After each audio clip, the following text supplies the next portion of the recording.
الحمد لله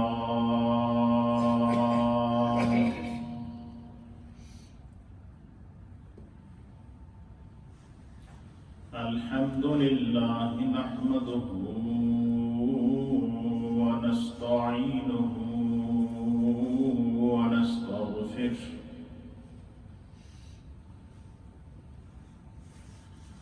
ونؤمن به ونتوكل عليه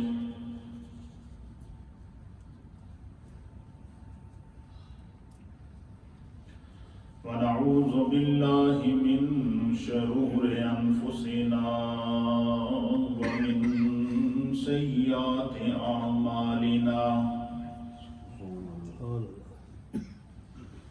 من يهده الله فلا مضل له ومن يضلله فلا هادي له ونشهد أن لا إله إلا الله ونشهد أن سيدنا وسندنا ونبينا ومولانا محمدا عبده ورسوله أما بعد فأعوذ بالله من الشيطان الرجيم بسم الله الرحمن الرحيم ولا تقف ما ليس لك به علم إن السمع والبصر والفؤاد كل أولئك كان عنه مسؤولا آمنت بالله وصدق الله مولانا العظيم وصدق رسوله النبي الأمين الكريم إن الله وملائكته يصلون على النبي يا أيها الذين آمنوا صلوا عليه وسلموا تسليما اللهم صل وسلم على سيد الأنبياء والمرسلين وعلى آله الطيبين وأصحابه الطاهرين أجمعين الصلاة والسلام عليك يا سيدي يا رسول الله وعلى آلك وأصحابك يا سيدي يا حبيب الله الصلاة والسلام عليك يا سيدي يا رسول الله وعلى آلك وأصحابك يا سيدي يا رحمة للعالمين حمد و صلات کے بعد اللہ رب العالمین کا لاکھ لاکھ شکر اور مولا کریم کا بڑا ہی احسان ہے کہ جس رب کریم نے ہم گناہ گاروں کو شکل انسانی میں پیدا فرمایا اور ہمیں طرح طرح کے انعامات اور اکرامات سے نوازا، بالخصوص ہماری ہدایت اور رہنمائی کے لیے ہمیں ایسے ہادی اور رہبر عطا فرمائے کہ جن کے بتائے ہوئے احکامات پر اگر ہم چلیں تو ہم دنیا میں بھی کامیاب ہیں اور آخرت میں بھی کامیاب ہیں۔ ان ہادیین میں سب سے پہلا طبقہ انبیاء کرام کا ہے، صحابہ اکرام کا ہے، تابعین کا ہے، تبع تابعین کا ہے، ائمہ مجتہدین کا ہے، اولیاء کاملین کا ہے، علماء امت کا ہے۔ قیامت تک یہ سلسلہ اللہ تعالیٰ نے انسانیت کی رشد و ہدایت کے لیے رکھا ہے اور یہ چلتا رہے گا۔ اللہ کے ان محبوب بندوں میں سے ایک عظیم علمی، فکری اور روحانی شخصیت جس نے اپنے افکار سے، اپنے افعال سے اور اپنی تعلیمات سے بر صغیر پاک و ہند میں بالخصوص اور پوری دنیا میں بالعموم تعلیمات مصطفیٰ کو، تعلیمات قرآن کو، تعلیمات احادیث کو، محبت مصطفیٰ کو، اطاعت مصطفیٰ کو اور افکار مصطفیٰ کو کائنات میں اس طرح پھیلایا کہ جس طرف نگاہ کرتے گئے لوگوں کے دلوں میں ان تعلیمات اور افکار کو نقش کرتے گئے اور کائنات عالم میں اس شخصیت کو محبوب سبحانی، قطب ربانی، شہباز لامکانی، الشیخ عبد القادر الجیلانی الحسنی والحسینی رضی اللہ تعالی عنہ کہتے ہیں۔ اللہ کے کچھ لوگ وہ ہوتے ہیں جو چنیدہ ہوتے ہیں، چنیدہ کہتے ہیں منتخب، سلیکٹڈ، منتخب شدہ لوگ جن کا انتخاب خدا کی طرف سے کیا جاتا ہے۔ اور سرکار غوث اعظم اللہ کے ان محبوب بندوں میں سے تھے کہ جو اس دنیا میں تشریف لائے تو اللہ تعالیٰ نے آپ کی ولایت کے آثارات کو کائنات عالم پر ظاہر کر دیا۔ آپ کی والدہ ماجدہ نے بیان کیا کہ جیسے ہی عبد القادر میرے شکم میں، میرے پیٹ میں آئے تو اس وقت سے مجھے اللہ کے انوار اور مختلف قسم کے واقعات اور مختلف قسم کے اثرات نظر آنا شروع ہوئے، اور پھر اللہ تعالیٰ نے حضرت شیخ عبد القادر جیلانی رضی اللہ تعالیٰ عنہ کو دنیا میں بھیجا۔ ایک لمبا ہے لیکن چونکہ میرا ٹاپک تعلیمات غوث اعظم ہے اس لیے میں آپ کو ڈائریکٹ ان تعلیمات کے اوپر لے کر آتا ہوں کہ وہ تعلیمات جس نے لوگوں کے دلوں کے اندر انقلاب برپا کیا۔ حضرت غوث اعظم کہتے ہیں کہ میں نے جب خود علم حاصل کیا، علم حاصل کرنے کے بعد جب میں نے تمام علوم سے فراغت حاصل کی تو کہتے ہیں کہ اللہ نے میرے دل میں ڈالا کہ عبد القادر اس علم کو پھیلانے سے پہلے، اس علم کی تعلیم اور ترویج اور اشاعت کرنے سے پہلے سب سے پہلے اپنا محاسبہ کر، حاسبوا قبل ان تحاسبوا، اپنا حساب کر قبل اس کے کہ تمہارا حساب لیا جائے۔ کہتے ہیں کہ میں نے یہ نیت کی اور میرے سامنے یہ بات تھی کہ اللہ کے حبیب علیہ السلام کا ارشاد تھا۔ سرکار غوث اعظم فرماتے ہیں کہ میرے سامنے سرکار دو عالم صلی اللہ علیہ وسلم کی یہ حدیث تھی کہ حضور علیہ السلام نے فرمایا کہ نیت المؤمن خیر من عملہ، کہ مومن کی جو نیت ہوتی ہے وہ اس کے عمل سے بہتر ہوتی ہے۔ تو کہتے ہیں کہ میں نے نیت کی، غوث اعظم کیا کہتے ہیں؟ میں نے، اور نیت کیا کی ہے؟ میں نے نیت یہ کی ہے کہ یا اللہ میں نیت کرتا ہوں کہ میں نے جتنے علوم حاصل کیے ہیں پہلے خود ان پر عمل کروں گا پھر ان کی تبلیغ کروں گا۔ یہ نیت کی غوث اعظم رضی اللہ تعالیٰ کیا نیت کی کہ اللہ جو علم میں نے حاصل کیے ہیں میں پہلے خود ان پر عمل کروں گا اور پھر تو مجھے توفیق دینا کہ میں ان علوم کو آگے منتقل کروں، پھر ان میں تاثیر بھی پیدا کرنا۔ اور آپ کہتے ہیں کہ پھر میں نے اپنے جو اللہ نے مجھے علم کی توفیق عطا فرمائی تھی، جو علوم حاصل کیے مختلف مشائخ، علماء، محدثین سے، اور پھر کہتے ہیں کہ اس پر عمل کا وقت آیا، پھر میرے نفس نے مجھے کہا کہ ایک اور نیت کر لو، اور وہ میں نے نیت یہ کی ہے کہ اللہ میرے ہر عمل کو